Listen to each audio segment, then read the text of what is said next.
فقط 7 روز، اونم فقط برای مانویش. باید با هم حرف بزنیم.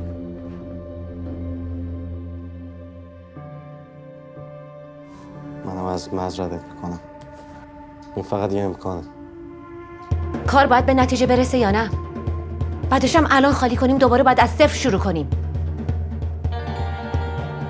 بله مریم خانم، من شما رو میشناسم، میدونم فعال حقوق بشری، فعال حقوق زنانین. مریم خانم، من میدونم که شما برای آزادی تاوان دادین.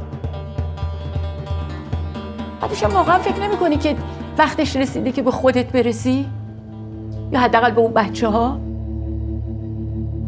اونا بزرگ شدن بدون تو. نه نیما، اونا با من بزرگ شدن. مامان؟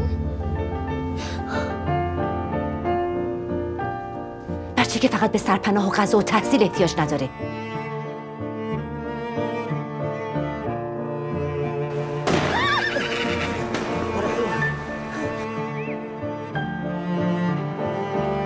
بچه ها مثل همه، مثل تو، مثل من، به رعایت حقوق، عزت نفس، امنیت خاطر احتیاج دارن.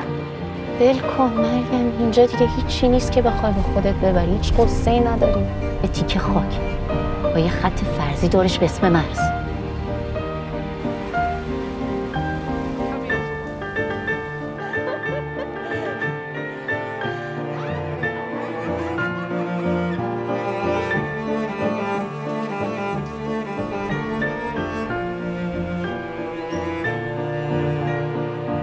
ممنونم که شرایط فراهم کردی، ولی الان نمیتونم برم. چرا اینقدر تو خودخواهی؟